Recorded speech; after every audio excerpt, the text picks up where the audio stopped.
अस्सलाम वालेकुम गाइस। जिस तरह के हमने अपनी लास्ट वीडियो में देखा था कि हम जेंगो में टेम्पलेट्स कैसे बनाते हैं, इनसाइड प्रोजेक्ट भी हमने देख लिया और इनसाइड एप्लीकेशन भी देख लिया था। तो आज हम देखने वाले हैं कि जेंगो में हम स्टैटिक फाइल्स कैसे बनाते हैं। बेसिकली जेंगो में स्टैटिक फाइल्स का मकसद ये होता है कि स्टैटिक फाइल्स के अंदर हमारी CSS, JS, इमेजेस, वीडियो वगैरह जो सारी चीज़ें होती है वो हमारी स्टैटिक फाइल्स के अंदर आती हैं। जिस तरह से हम HTML के अंदर CSS को डिफ़ाइन करते हैं या जावास्क्रिप्ट को या इमेजेस को या फिर वीडियो को, जेंगो में ये स्टैटिक फाइल्स के थ्रू हमें एक्सेस करनी पड़ती हैं, वरना ये एक्सेस नहीं होती। तो आज वही हम देखने वाले हैं। उसके लिए सबसे पहले हम एक प्रोजेक्ट क्रिएट कर लेते हैं। तो जेंगो एडमन स्टार्ट प्रोजेक्ट, इसका हम नाम रख लेते हैं S5। तो S5 क्रिएट करने के बाद हमने सबसे पहले इसके अंदर मूव कर जाना है S5। इसके बाद सिंपल हम एक एप्लीकेशन क्रिएट करते हैं, python manage.py start ऐप, उसका नाम रख देता हूँ मैं कोर। ये क्रिएट होने के बाद सबसे पहले हमने करना ये है कि S5 के अंदर आना है। S5 के अंदर आने के बाद हमने setting.py फाइल में आना है और सबसे पहले अपनी ऐप को इंस्टॉल कर लेना है। तो इधर हम अपनी ऐप को इंस्टॉल करते हैं, कोर, इसको इंस्टॉल कर लिया। ऐप को इंस्टॉल करने के बाद सबसे पहले हम एक व्यू डिफ़ाइन कर लेते हैं ऐप के लिए। तो उसके लिए हमें view.py फाइल में जाना पड़ेगा और सिंपल हम इधर एक व्यू डिफ़ाइन कर लेते हैं। डिफ होम के नाम से ही डिफ़ाइन कर लेता हूँ मैं, होम रिक्वेस्ट, और ये कर दे जी रिटर्न, इसको हम रेंडर और इसको अंदर रिक्वेस्ट और इसके अंदर हम कोर का एक फ़ोल्डर बनाएंगे, उसके अंदर हम रखेंगे home.html को। ठीक हो गया। इसके लिए हम सबसे पहले URL भी डिफ़ाइन कर देते हैं। तो हम इसको कह देते हैं कि सबसे पहले इधर हमें इस बताना पड़ेगा कि फ्रॉम कोर से आप इंपोर्ट कर लो व्यू को, और इसके लिए हम पाथ डिफ़ाइन कर देते हैं। पाथ के अंदर इसको ब्लैंक रखते हैं और view.home और इसको नेम दे देते हैं जी होम नेम दे देने के बाद इसको सेव करते हैं और इसको हम कर देते हैं क्लोज़ करने के बाद सबसे पहले हमने अपनी एप्लीकेशन के अंदर आके एक टेम्पलेट्स का फ़ोल्डर बनाना है, जो हम अपनी लास्ट वीडियो में देख भी चुके हैं। उसके लिए सबसे पहले हमें टेम्पलेट्स के नाम से फ़ोल्डर बनाना है, टेम्पलेट्स, और इसके अंदर हम एक फ़ोल्डर बनाते हैं कोर का, और कोर के अंदर हम एक फ़ोल्डर बनाएंगे जी, उसका नाम कोर के अंदर हम एक फ़ाइल बनाएंगे जिसका नाम होगा home.html।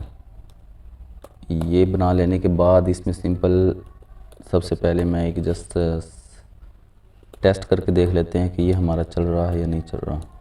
उसके लिए हमें सिंपल एक टैग लिख देते हैं django, और इसके अंदर ये रख दिया, इसको सेव किया। सेव करने के बाद सिंपल हमने प्रोजेक्ट को रन करना है। उसके लिए python manage.py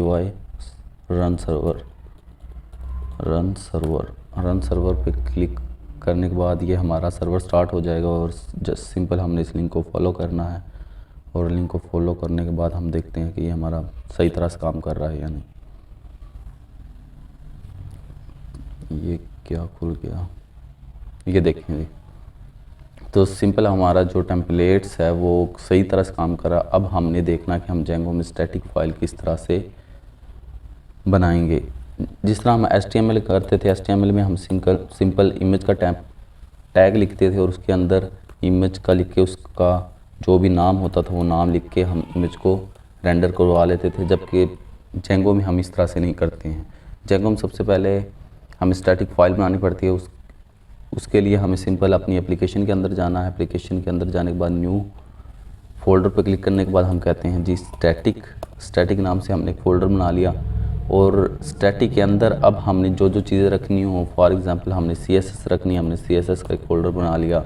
इसके अंदर फॉर एग्ज़ाम्पल हमने इमेजेस रखनी है तो हमने इमेज के नाम से एक फ़ोल्डर बना लिया। फॉर एग्ज़ाम्पल इसके अंदर हमने JS रखनी है तो JS का एक फ़ोल्डर बना लिया। हमने इसके अंदर वीडियो रखनी है तो हमने इसके अंदर वीडियो का फ़ोल्डर बना लिया। तो इस तरह से हम इसके अंदर ये फ़ोल्डर बना लेते हैं। और अब इसके अंदर हम इमेजेस रखेंगे। जो हमने इमेज रखनी है उसके लिए सबसे पहले मैं इमेज को लोड करवा देता हूँ। ये मेरे पास 2 इमेज हैं जी। सिंपल मैं इन दोनों को कॉपी करता हूँ और ये हमारा S5 है। S5 में हमारा कोर के अंदर स्टैटिक है और स्टैटिक के अंदर हमारी इमेज है। इमेज के अंदर मैं जाके इनको पेस्ट कर देता हूँ। पेस्ट करने के बाद मैं आपको इसको दिखा दूँ तो ये कुछ हमारे पास 2 इमेजेस आ गई। ये इमेजेस आने के बाद सिंपल अब हमने करना है जी, जब भी हमने स्टैटिक फाइल को अटैच करना है तो वो डायरेक्टली अटैच नहीं होती जेंगो में। उसके लिए हमें सेटिंग में जाके स्टैटिक रूट डिफ़ाइन करना पड़ता है। तो चलिए देखते हैं कि हम किस तरह से उसको मतलब स्टैटिक रूट्स को डिफ़ाइन करेंगे। अभी के लिए मैं इसको ऐसे ही सेव कर देता हूँ। उसके लिए सबसे पहले हमने अपने जाना है setting.py फाइल में। setting.py फाइल में जाने के बाद सिंपल हमने सबसे लास्ट में आ जाना। इधर ये हमारे पास स्टैटिक URL जो डिफ़ाइन है, इधर हमने सिंपल क्या करना है, इंपोर्ट कर लेना है जी OS को। सिंपल OS को इंपोर्ट करने के बाद हमने लिखना है स्टैटिक URL। स्टैटिक URL लिखने के बाद इसमें हम सिंपल इसे ये स्टैटिक डिफ़ाइन कर देंगे जो ऑलरेडी हमारे पास डिफ़ाइन था। तो ये हमने ये क्या हो गया, तो ये सिंपल हमने इसको कॉपी किया। कॉपी करने के बाद सिंपल हमने इसको पेस्ट कर दिया। पेस्ट करने के बाद सिंपल फिर इसके बाद हमने लिखना है जी स्टैटिक। अब हम लिखना रूट, स्टैटिक रूट। और इसके लिए हम लिखते हैं os.path.join और इसके अंदर हम अब अपने बेस dir लिखेंगे।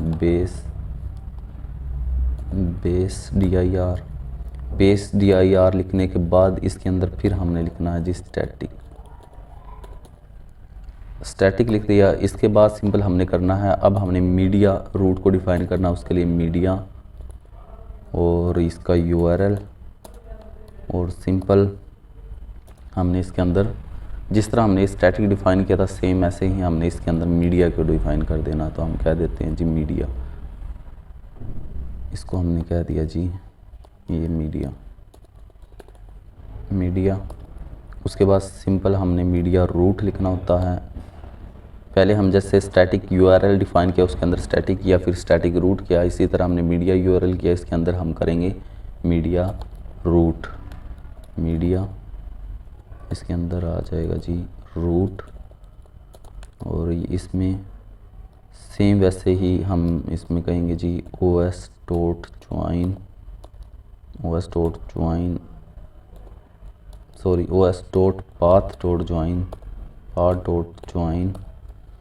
और सिंपल इसके अंदर भी हमने वही काम करना है कि बेस dir और स्टैटिक। ये हम सिंपल इधर से इसको ले लेते हैं जी और ये हमने ले लिया और ये हमने डिफ़ाइन कर दिया। ये करने के बाद सिंपल हमने सेटिंग में सिर्फ इतना ही काम करना है। इसको करने के बाद हम इसको कर देते हैं सेव। इसको सेव करने के बाद सिंपल हमने अपने URL के अंदर आना है। URL के अंदर आने के बाद हमें सेटिंग को इंपोर्ट करना पड़ेगा। तो उसके लिए हम करते हैं from django dot config dot URL dot static import static को इंपोर्ट कर लिया हमने। उसके बाद सिंपल हमने अपनी सेटिंग को इंपोर्ट कर लेना है from django dot config import कर लो जी सेटिंग को इंपोर्ट कर लेने के बाद सिंपल इधर हमने आना है और हमने कहना है कि इफ़ सेटिंग डॉट डिबग और इसके अंदर हम डिफ़ाइन कर देंगे जी URL patterns is plus is equal to static, और इसके अंदर आ जाओ जी सेटिंग्स। सेटिंग के अंदर dot static URL, static URL, और इसके बाद सिंपल हमने कहना जी document root is equal setting dot static root simple जो हमने उधर स्टैटिक यूआरएल और स्टैटिक रूट डिफाइन किया था, सिंपल हमने वो इधर यूआरएल पैटर्न के तौर पे उसको डिक्लेयर करना। सिंपल हम इस लाइन को कॉपी कर लेते हैं, और इस लाइन को कॉपी कर लेने के बाद सिंपल हमने इसको इधर पेस्ट कर दिया। पेस्ट करने के बाद अब जहाँ स्टैटिक रूट है वहाँ हमने मीडिया यूआरएल करना है, क्योंकि एक हमने स्टैटिक के लिए डिफ़ाइन किया था, तो एक मीडिया के लिए। तो इधर लिख देता हूँ मैं मीडिया, और इधर भी मैं लिख देता हूँ जी मीडिया।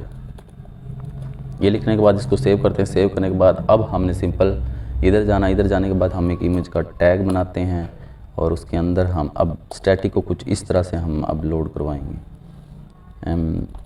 इसके अंदर मैंने लिखा स्टैटिक के अंदर अब स्टैटिक किस फोल्डर के अंदर पड़ी है उसको हमें डिफ़ाइन करना पड़ेगा। उसके लिए सिंपल हम करते ये हैं कि सिंपल हमने आना स्टैटिक के अंदर। स्टैटिक के अंदर है हमारा इमेजेस का फोल्डर, तो उसके लिए हम डिफ़ाइन कर देंगे इमेज के अंदर जो इमेज हमारी पड़ी होगी जिम वाली इमेज पड़ी है gim.jpg, ये हमने डिफ़ाइन कर दिया। ये डिफ़ाइन करने के बाद हमें सबसे पहले स्टैटिक को लोड करना पड़ेगा, और उसके लिए हमें सबसे टॉप पे जाना है। टॉप पे जाने के बाद हमने इधर लिखना है जी करली ओपन करली क्लोज %, और इसमें हम क्या देते हैं लोड स्टैटिक। सबसे पहले तो मैं आपको दिखा देता हूँ, अगर हम लोड स्टैटिक ना लिखें तो हमारे पास क्या एरर आएगा। लोड स्टैटिक ना लिखें तो क्या आएगा। इसको मैं करता हूँ सेव करने के बाद सिंपल मैं इसको कर देता हूँ जी रन, और रन करने के बाद इसको मैं रिफ़्रेश करता हूँ, तो देखें वो कह रहा है invalid block tag on line 12 static, did you forget to register or load the static. वो कह रहा है कि आप स्टैटिक को लोड करवाना भूल गए। तो इसके लिए जब भी हमें स्टैटिक को यूज़ करेंगे तो उसके लिए सबसे पहले हमने टॉप पे स्टैटिक को डिफ़ाइन कर लेना है। इस तरह से स्टैटिक को डिफ़ाइन करने के बाद सेव करने के बाद अब अगर मैं इसको रन करूँगा तो वो एरर ख़त्म हो जाएगा।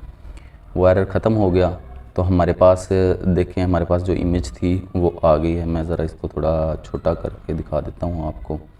उसके लिए हमें इसकी विड्थ और हाइट डिफ़ाइन करनी पड़ेगी। विड्थ हमारे पास है 100, हाइट भी मैं कह देता हूँ जी 100, और मैं इसको रिफ़्रेश करता हूँ तो देखें हमारे पास जो इमेज है वो हमारे पास आ गई है। लेकिन अगर हम एक दफ़ा स्टैटिक जो हमने स्टैटिक के लिए जो सेटिंग्स की हैं अगर मैं उनको हटा दूं और उनके बगैर इनको रन करके देखूं तो मैं देखता हूं कि हमारे पास जो इमेज है वो शो होती है या नहीं होती। तो सिंपल मैंने क्या करना है, इधर से मैं इसको हटा देता हूं और मैं इसको सेव करता हूं।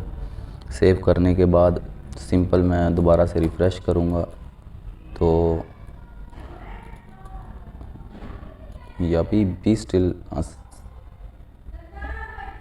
बेसिकली इसको इसका जो रूट मिल रहा है ये वाला, ये अगर हम इसको सर्वर को स्टॉप करके दोबारा से रन करेंगे तब जाके ये मतलब हमें ना दिखना स्टार्ट होगी, वरना ये हमें इस तरह से दिखती रहेगी। लेकिन हम जेंगो में कुछ इस तरह से ही अपने स्टैटिक्स को डिफ़ाइन करते हैं और ये आज हमने देखा कि हम किस तरह से इमेज वगैरह को किस तरह से हम शो कर सकते हैं। इसी तरह से अगर हमें CSS को डिफ़ाइन करना हो तो हम सिंपल इसके अंदर आते हैं, इसके अंदर एक फ़ोल्डर बना लेते हैं हम style.css के नाम से, style.css, और इसके अंदर मैं बॉडी के टैग जो हैं हम उसके कलर को चेंज करते हैं जी किसी कलर के साथ, बैकग्राउंड कलर एक्वा कर देता हूँ और इसको सेव करता हूँ। सेव करने के बाद हमें सिंपली इसके लिए सबसे पहले अपनी home.html में इसका पाथ देना पड़ेगा। तो पाथ देने के लिए हमें लिंक ऐड करना पड़ेगा, लिंक CSS। ये हमने लिंक डिफाइन किया। हमारे पास देखें style.css है और इसके अंदर एक फ़ोल्डर था हमारा CSS, और इसको हमने ऐसे डिफ़ाइन कर दिया है। तो देखते हैं ये हमारा गेट करता है या नहीं। तो देखिए इस टाइम हमारे पास कोई मतलब चेंजिंग नहीं आई, इसने कोई इस पर फ़र्क नहीं डाला। उसकी वजह ये है कि जो हम CSS ले रहे हैं वो स्टैटिक के अंदर हैं, और जेंगो में जो CSS स्टैटिक लेते हैं उसका पाथ इस तरह से हम डिफ़ाइन कभी नहीं करते। उसके लिए हमें करना ये पड़ता है कि सिंपल हम तो करली ब्रेसेस करली ओपन करली क्लोज पर्शन और इसके अंदर हम लिखते हैं जी स्टैटिक, और फिर इसके अंदर हम डिफ़ाइन करते हैं अपने पाथ को। और अब हम इसको जाके देखते हैं कि इस पर कोई इम्पैक्ट पड़ा है या नहीं पड़ा। तो देखें जैसे ही हमने स्टैटिक को डिफ़ाइन किया तो हमारे पास इसका बैकग्राउंड कलर चेंज हो गया। तो इस तरह से हम जेंगो में देखते हैं कि हम स्टैटिक फ़ाइल किस तरह से बनाते हैं। तो मैं उम्मीद करता हूँ आपको समझ लग गई होगी कि हम जेंगो में किस तरह से स्टैटिक फ़ाइल को अटैच करते हैं, और उसके लिए हम अपनी इमेजेस को या उसके लिए जो भी हमने वीडियो हमने अगर कोई अपनी वेबसाइट में लगानी या इमेज लगानी हो या CSS को डिफ़ाइन करना, जावास्क्रिप्ट को डिफ़ाइन करना, तो हम किस तरह से कर सकते हैं। तो नेक्स्ट वीडियो में हम इससे आगे देखेंगे कि इससे आगे हम जेंगो में किस तरह से काम कर सकते हैं। फ़िलहाल के लिए अल्लाह हाफ़िज़। Thanks for watching.